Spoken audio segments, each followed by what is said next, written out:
आप सभी प्यारे विद्यार्थियों का स्वागत है Subhash study centre YouTube channel में। और आज का यह वीडियो यदि आप कक्षा 9 के छात्र हैं, कक्षा 10 के छात्र हैं या कक्षा 11 के छात्र हैं अथवा कक्षा 12 में आए हैं इस बार, तो आज का यह वीडियो आपके लिए महत्वपूर्ण होने वाला है, क्योंकि इस वीडियो के माध्यम से मैं आपको बताने वाला हूँ हिंदी के कुछ प्रमुख रचनाकार एवं उनकी रचनाओं के बारे में। उससे पहले मैं आपको जानकारी दे दूं कि यदि आप कक्षा 9 में आए हैं या आप कक्षा 10 में आए हैं या आप 11 में आए हैं या आप कक्षा 12 में आए हैं, तो आप इस चैनल को सब्सक्राइब कर लीजिए और चैनल के प्लेलिस्ट से अपनी विषय की तैयारी कीजिए। और साथ ही साथ हम आपको पीडीएफ फाइल भी उपलब्ध कराएंगे, जिसका लिंक मैं आपको चैनल के डिस्क्रिप्शन बॉक्स में दे दूंगा।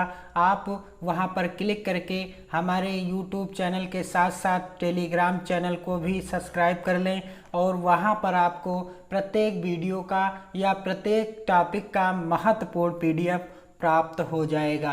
तो चलिए स्टार्ट करते हैं आज के इस वीडियो को।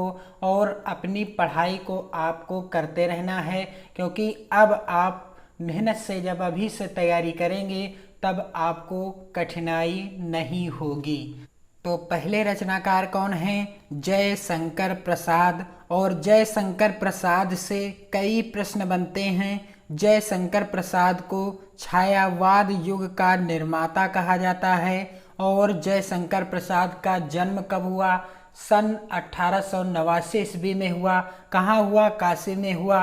इनके बारे में विधिवत जानकारी या इनका पूरा जीवन परिचय जानने के लिए आप चैनल के प्लेलिस्ट में जाकर जयशंकर प्रसाद का जीवन परिचय से संबंधित वीडियो जरूर देख लीजिए। वहाँ पर मैंने सबसे आसान तरीके से जयशंकर प्रसाद जी के जीवन परिचय के बारे में बताने का प्रयास किया है। और जयशंकर प्रसाद की बहुत ही प्रसिद्ध रचना है, जो कि कई बार बोर्ड परीक्षाओं में भी आई है और आपको याद भी होना चाहिए। जयशंकर प्रसाद की रचना का नाम क्या है? आंसू, जो कि इनकी एक वेदनामयी या आप कह सकते हैं करुणामयी कविता है या काव्य संग्रह है आप कह सकते हैं, क्योंकि इसमें इन्होंने अपने जीवन में दुखदायी परिस्थितियों के बारे में अनुभव करके लिखा है। और जयशंकर प्रसाद जी को छायावाद युग का निर्माता कहा जाता है।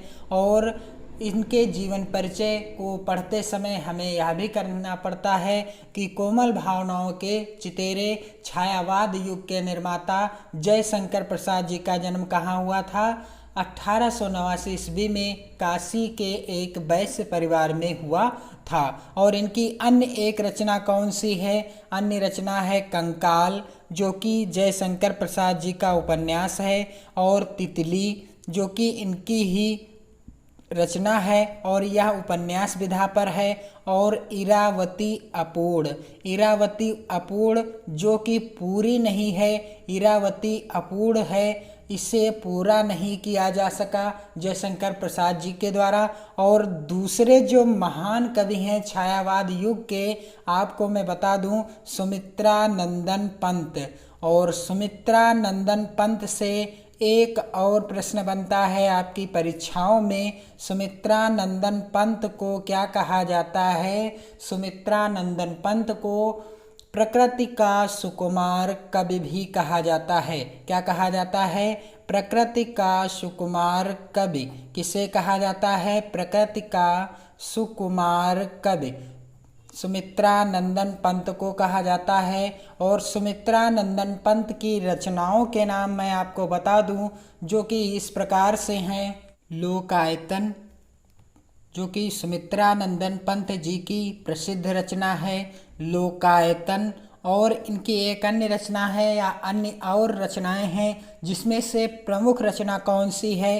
चिदंबरा। कौन सी है? चिदंबरा, जो कि सुमित्रा नंदन पंत जी की ही रचना है। और ये छायावादी युग के ही प्रसिद्ध कवि या लेखक है। अगले महत्वपूर्ण कवि या लेखक कौन है या रचनाकार कौन है?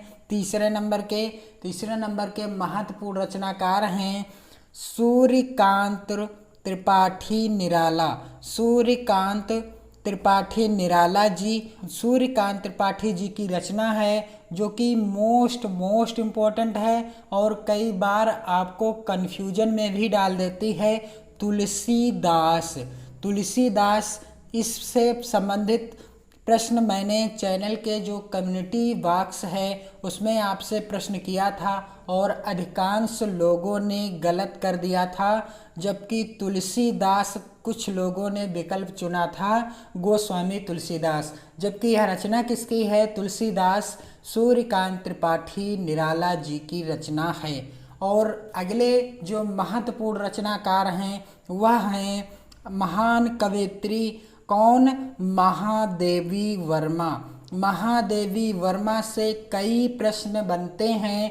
महादेवी वर्मा को इस बार यदि आप इंटर के छात्र हैं तो आपको यह प्रश्न याद जरूर कर लेना चाहिए कि महादेवी वर्मा को आधुनिक युग की मीरा कहा जाता है। आधुनिक युग की मीरा कहा जाता है। और महादेवी वर्मा को क्या कहा जाता है? आधुनिक युग की मीरा और वेदना की साकार मूर्ति भी कहा जाता है। और इनकी रचना कौन सी है? इनकी रचना है महादेवी वर्मा की मोस्ट इम्पोर्टेंट रचनाएं हैं इनकी यामा, निर्जा। और अन्य रचना कौन सी है? यामा, निर्जा, दीप शिखा। और अन्य रचनाएं भी हैं इनकी जो कि मोस्ट इम्पोर्टेंट हैं, आपको याद करना ही पड़ेगा। और ये हैं छायावाद युग के या छायावादी युग के महान कवि या लेखक।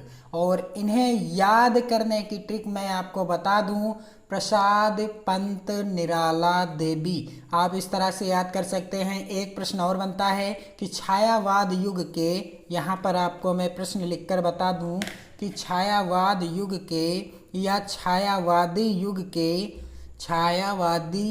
युग के प्रसिद्ध कवियों या लेखकों के नाम लिखिए। इस तरह से प्रश्न आ जाए, 4 प्रमुख या 2 प्रमुख प्रसिद्ध कवियों या लेखकों के नाम आपको लिखना है। आपको मैं ट्रिक बता रहा हूँ, उसी से आप याद कर सकते हैं। कवियों या लेखकों के नाम लिखिए। यहाँ पर मैं लिख दूँ नाम लिखिए, या 2 आए या 4 आए, जैसा भी हो प्रश्न में। अब आपको मैं ट्रिक बता रहा हूँ। ट्रिक क्या है हमारी? ट्रिक इस प्रकार से है, प्रसाद पंत निराला देवी। प्रसाद पंत निराला देवी, ये है ट्रिक। और इस ट्रिक से आप छायावादी युग के प्रमुख 2 कवियों या प्रमुख 4 कवियों के नाम आसानी से याद कर सकते हैं। कैसे? प्रसाद से क्या हो जाएगा? जय शंकर प्रसाद। क्या हो जाएगा? जय शंकर प्रसाद हो जाएगा। पंत से क्या हो जाएगा? सुमित्रा नंदन पंत। पंत से क्या हो जाएगा? सुमित्रा नंदन पंत हो जाएगा। और निराला से क्या हो जाएगा? सूर्यकांत त्रिपाठी निराला। सूर्यकांत त्रिपाठी निराला। और देवी से क्या हो जाएगा?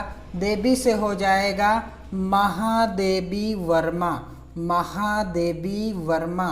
तो इस तरह से आप याद कर सकते हैं। इस ट्रिक के माध्यम से छायावादी युग के प्रमुख 4 कवियों या लेखकों के नाम, प्रसाद पंत निराला देवी, ये आपकी ट्रिक हो गई। तो आज के वीडियो में बस इतना ही मैं आपको जानकारी दूंगा। यदि आप कक्षा 9 या कक्षा 10 या 11 या इस बार 12वीं के छात्र हैं तो यह वीडियो आप ज़रूर लाइक कीजिएगा और अपने मित्रों में इसे अधिक से अधिक शेयर जरूर करिएगा। साथ ही साथ कमेंट जरूर कीजिए और अपनी तैयारी को बेहतर ढंग से करते रहिए। और जो टेलीग्राम चैनल है उसे भी आप सब्सक्राइब कर लें और साथ ही साथ वहीं से आपको PDF मिलती रहेगी।